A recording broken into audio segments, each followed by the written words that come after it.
8 months after our daughter Lily was born, I discovered that my then husband, Ryan Carter, was cheating on me. I could hardly believe it. Ryan and I had been together since our high school days, through the years of wearing uniforms to the moment I wore a wedding dress. I always thought he would never betray me. Yet, at my most vulnerable moment, he stabbed me in the back. Ryan worked in Springfield, over 60 miles away from home, and usually only came back on weekends. The other woman was someone he met while working in Springfield. When I confronted him, he sighed, exhaled a puff of smoke in frustration, and said, "Men working away from home have to socialize a little. It's normal. Don't be unreasonable. In this life, if you can make it work, stay. If not, get a divorce. Look at yourself. Do you think any man would still find you attractive?" I understood then. He was certain I wouldn't dare leave him. My mother passed away when I was 3. My father remarried and had more children, barely paying attention to me. I was raised by my grandparents, but they passed away one after another not long after I started college. Later, I left everything behind to follow Ryan to his hometown, hundreds of miles away, even cutting ties with my family over a modest dowry. Now, if I divorced, no one would help me care for Lily. Staying home to look after her would leave me no time to earn money. Hire a nanny? My salary wouldn't even cover that. What could I do but grit my teeth and endure? Still, I couldn't let it go. Sobbing, I asked him why he had changed so much after marriage. The old Ryan was gentle and patient, the man who spent $9 out of $10 on me, who promised to be by my side forever. He once traveled hundreds of miles to my hometown, kneeling at my mother's grave, saying, "I know Emily has suffered a lot since childhood. Don't worry, I'll treat her well." That promise convinced me to follow him despite everything. But why had he changed so fast? My sacrifices had become the weapon he used to hurt me. Ryan scoffed, kicked the ground, and walked out. "Stop crying. You couldn't even give me a son. Blame your useless womb. I don't even have the motivation to earn money anymore." With that, he slammed the door shut. Was it really my fault? I held my crying baby, tears streaming down my face, sobbing silently. The days dragged on in torment. A month later, my father-in-law, who had been bedridden for years, passed away. The funeral was grand, and Ryan wept as if he were the most devoted son. My mother-in-law, Helen, however, remained oddly indifferent, like she was watching a play without emotion. I was surprised. She had cared for him all those years, and though long illnesses can strain anyone, her coldness seemed excessive. No wonder Ryan often told me his mother was hard-hearted and unapproachable. Thankfully, with her focused on her husband, we rarely interacted beyond polite exchanges a few times a year. During the funeral, Helen muttered with a cold laugh, "That old man sure was lucky." Shocked, I stepped away, pretending not to hear. After the funeral, I fell ill. I called Ryan, and he snapped, "I just got back to work, and you get sick now?" My heart ached, but I pleaded softly, "Can you come home to look after Lily for 2 days?" "Just 2 days? I'm busy with a project, can't take time off. Call my mom." He hung up, still grumbling. Desperate, I called Helen. "I'm sick. Can you help with Lily for a few days?" Her tone was curt. "I've booked a flight. I'm going to Wyoming tomorrow." I coughed. Lily started wailing, and I scrambled to soothe her, exhausted. Lying on the bed like a stranded fish, a terrifying thought crossed my mind. If I died, would it all end? Staring at my sleeping baby, I felt an urge to carry her to the balcony.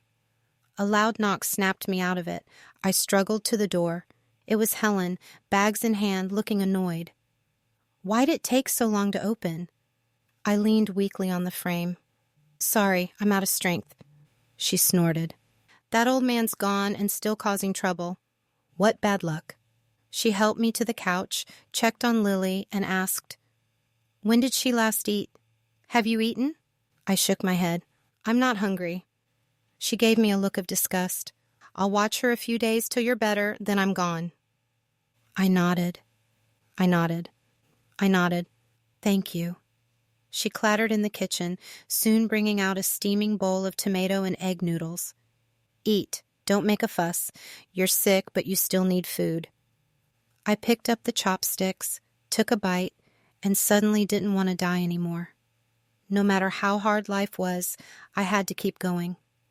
Helen took out the trash. I'm off to the market. Eat and rest. Leave the dishes. I'll handle them. I mumbled a reply, the tangy noodles warming my nose and heart. Helen stayed. Her words were harsh, but she handled everything, cooking, shopping, caring for Lily. In a few days, even Lily adored her, giggling whenever she saw her. Helen's tone softened, calling her our little Lily. Look at our Lily, so good, smiling at everyone. She can roll over now. Show Grandma. Who made that sound? Was that our Lily? Wow, what a big one, so clever. By the 7th day, I was better. Helen reluctantly set Lily down. I'm leaving. I held Lily, waving. Say bye to Grandma. Lily's lips quivered, her big eyes teary. Helen scooped her up, cooing, Don't cry, sweetie, don't cry. Her eyes reddened too. I wanted to ask her to stay, but hesitated, saying, Visit us when you can. Lily loves you. She nodded, gave me advice, and left reluctantly. I sighed. Living with her, I realized Helen was tough on the outside, but warm inside. She'd kept her distance, likely exhausted from years of caring for her husband, wary of being saddled with more. She'd earned her rest. From then on, she visited Lily every few days, and we grew closer. Soon she noticed something off between me and Ryan. He's got someone else, doesn't he? I nodded, bitter. He was her son, after all. I expected her to tell me to be tolerant, maybe scold him lightly, then urge me to keep the peace. That's what mothers-in-law do, right? Instead, she had a huge fight with Ryan. He called me furious. Did you badmouth me to my mom? She's my mother. No matter our fights, blood is thicker than water. You're an outsider. Don't try to come between us. I hung up calmly. The guilty never see their faults, always blaming others. I envied Ryan sometimes. Only the privileged can act so recklessly. My mom died young, my dad was selfish, my stepmom cold. Even my grandparents, who raised me, saw me as a burden. I lived in fear, always blamed, always scolded. Marrying far away was the boldest thing I'd done, hoping to escape one cage for a happy life. But reality slapped me hard. I just traded one cage for another. Maybe this was my fate. Tears soaked my pillow. Then Helen knocked. Emily, are you asleep? I wiped my eyes. Not yet. What's up? She entered, hesitating, as if struggling to speak. I guess she'd urged me to stay married. After all, people say it's better to tear down a temple than a marriage, especially when her own son was the cheater. Just say it, I told her. She gritted her teeth. Ryan's no good. If you want a divorce, do it. Don't worry about Lily. If he fights for custody, I'll take care of her. I was stunned. She continued cold. Trust me, a man like him isn't worth keeping. She left. My heart raced.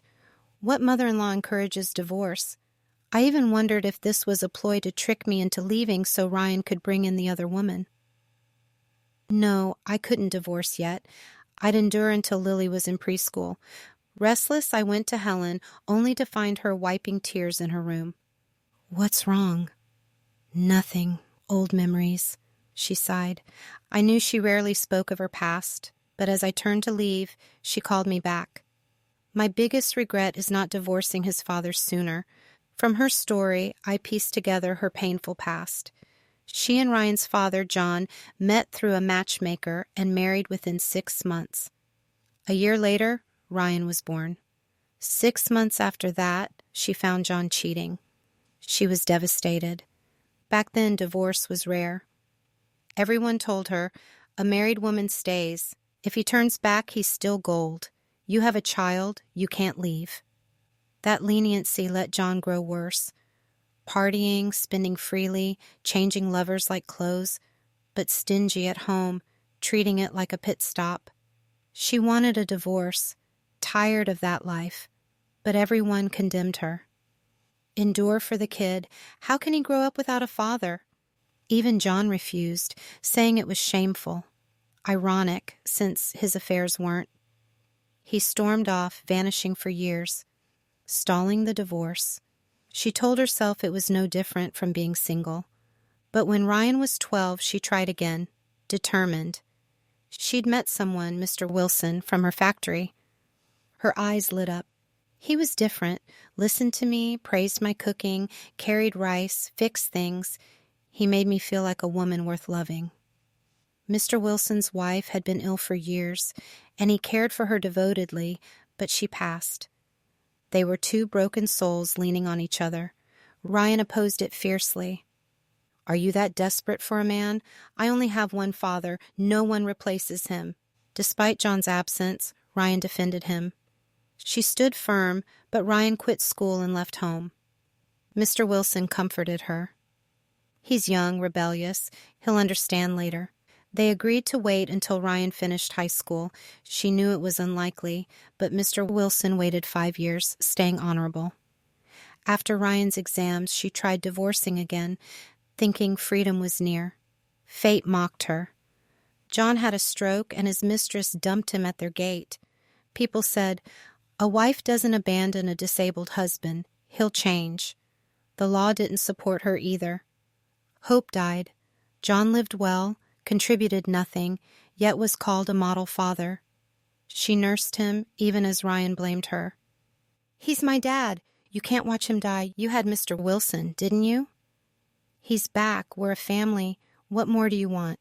She realized her son had become a knife in her heart. He'd once hugged her, saying, "Mom, you're the best. I'll protect you." When had that changed? Numb, she pushed John's wheelchair, dreams of a happy family long gone. Soon after, Mr. Wilson died suddenly, likely a stroke. She blamed herself. Had she been there, could he have lived? At his funeral, she had no right to mourn, yet went. People gossiped, calling her unfaithful, a bad wife. She ignored them. Morality hadn't brought happiness, only pain. If she'd ever crossed a line, at least the slander wouldn't sting. But that chance was gone. She'd live with regret tied to John, even in death. She grabbed my hand, eyes dry but piercing. "So divorce him. I'll help you and myself. Don't waste your life on someone unworthy." Some men leech off women, thinking marriage is a favor. I choked, nodding, for her and for me.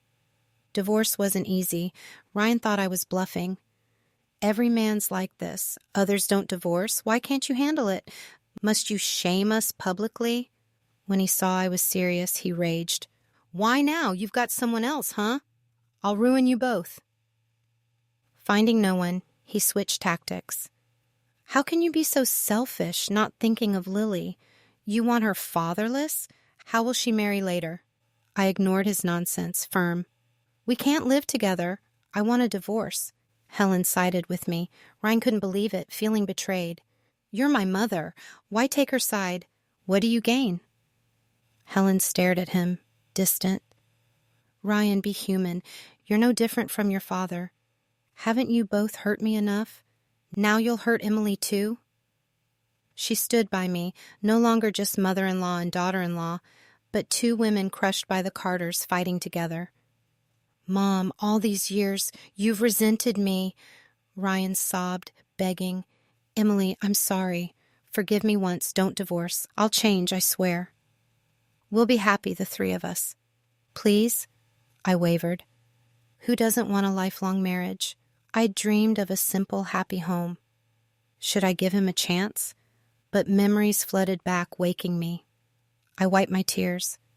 "Ryan, I gave you chances. How'd you treat me? You don't miss me. You miss a free maid. The thought of a lifetime with you is agony." "We're done." We divorced. Ryan kicked me and Lily out. It was a sunny day. He threw my things out, scattering them. "You had a good life, but you wanted this. Suffer now. If you want back, you'll beg on your knees.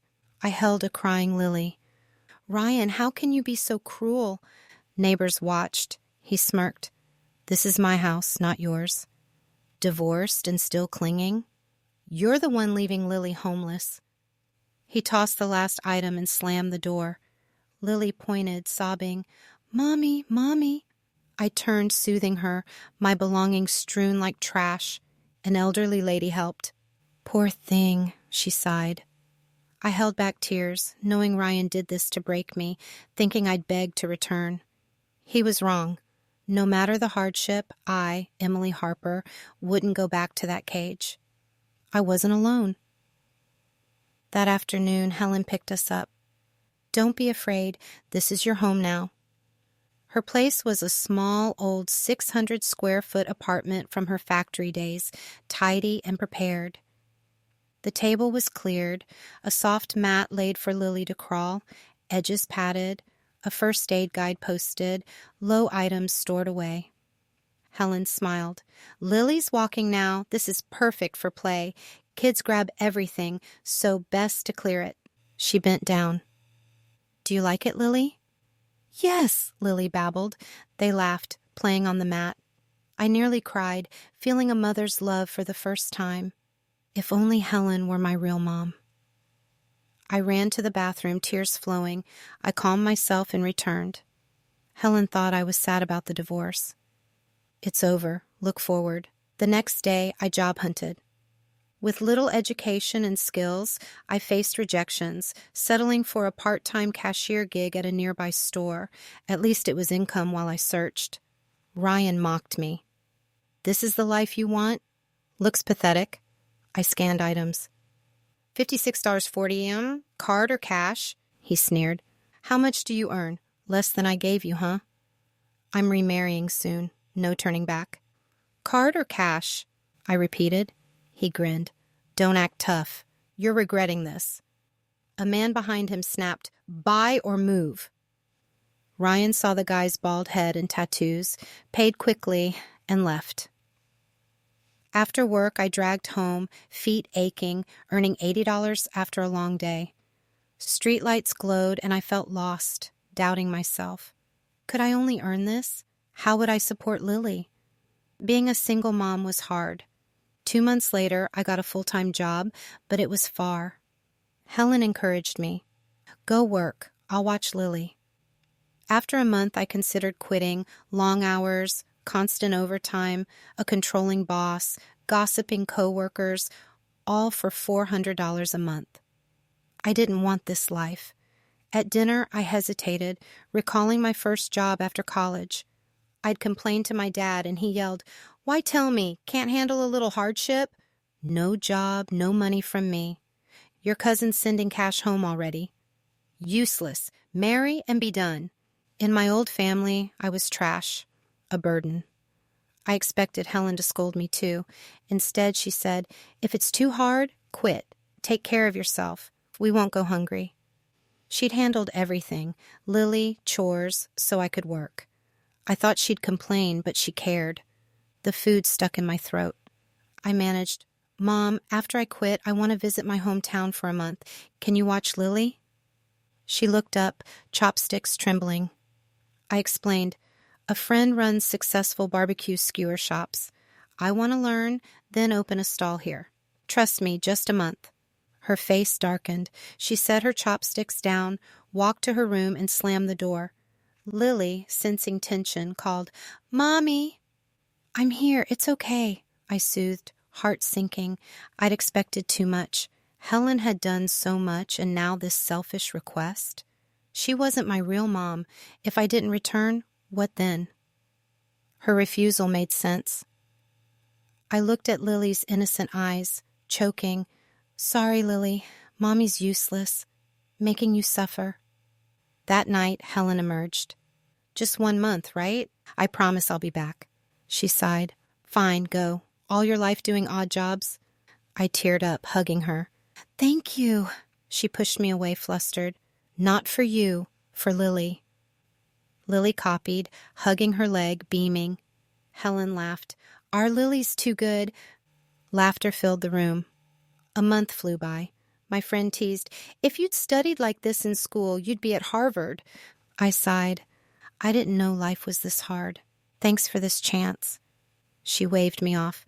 Good luck. Bring our lakeside skewers to the big city. On the train back, I felt my life speeding forward.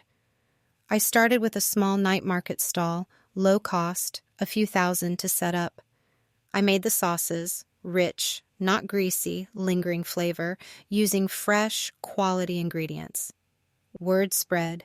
People love my skewers, but come early or they're gone. Sales grew from $200, $300 a night to $500, $600, then $700, $800, hitting $1,000, even $3,000 on peak nights.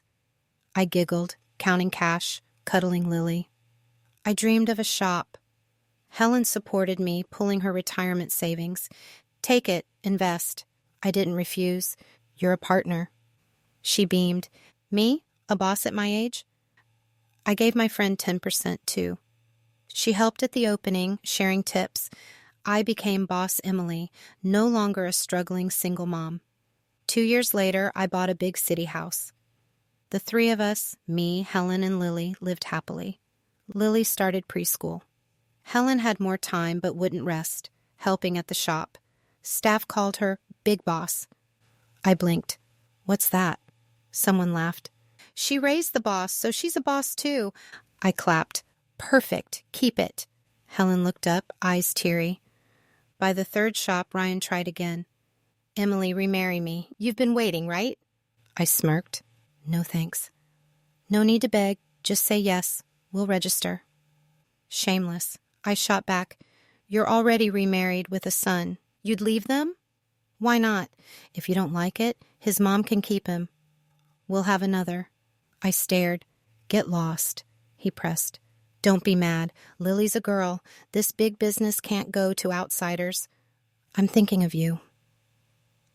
He thought sweet words would sway me, forgetting his filth. When I trained in my hometown, he called, yelling, You left Lily with my mom to do what? Some deadbeat mom? I know you're chasing men.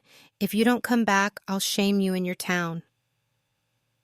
That was my ex-husband, dragging me down. When I started selling, he flaunted his son. See, my wife gave me a boy, better than you. Good thing we divorced, or the Carters would have ended. His words hurt, not for me, but Lily. A sweet, good girl dismissed by her father for being a daughter. Was that fair? Since his son, Ryan barely supported or visited Lily. Helen scolded him. A son so great? I raised you, and what good are you? Your dad was useless, and you're the same. Loudest at his funeral, like a saint. Stay with your boy. Don't come to Lily later. He slunk off. Helen patted me. Lineage? What's that to us women? Let men birth it.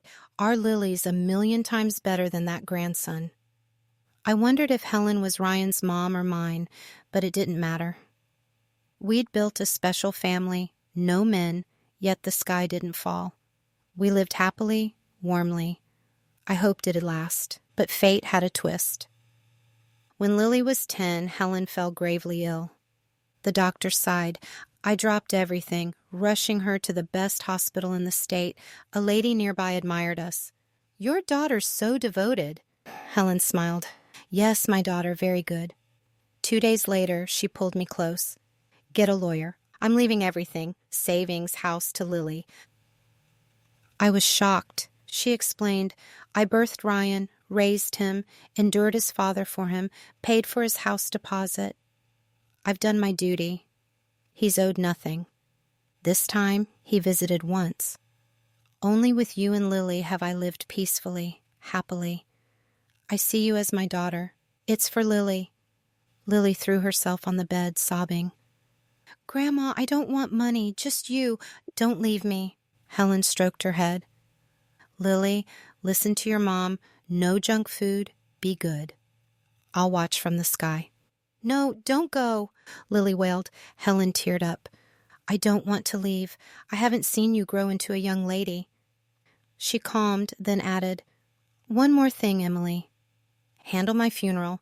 Don't let Ryan touch it. I'm done, but the thought of being buried with his father disgusts me.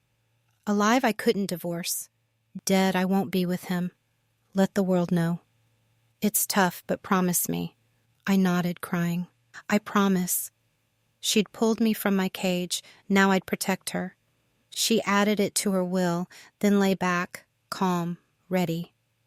Outside surgery, Lily's eyes were puffy, clinging to me. Mom, will Grandma be okay? Can I still eat her walnut cookies? I'll obey, I swear. Is there hope? I steadied my voice. Yes, she loves you. She won't leave. Inside, I trembled. The doctor had said 50-50. I prayed, God, don't take my mom. The light finally dimmed. The surgery worked. The doctor reassured us. Ryan arrived late, looking disappointed. I wondered if he hoped she'd die for inheritance. He'd become a fat, tired, middle-aged man, life rough.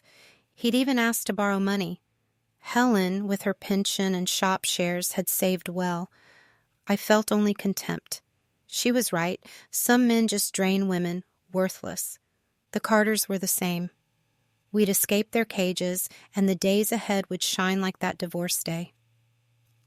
At 15, Lily won a contest, appearing on TV.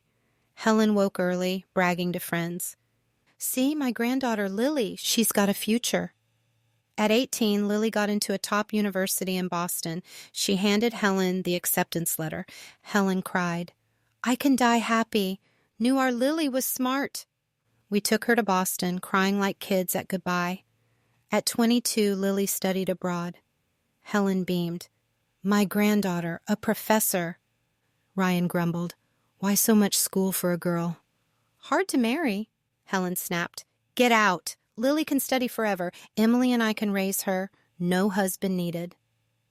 At 28, Lily returned, a university lecturer. She showed us her office. On her desk, a photo.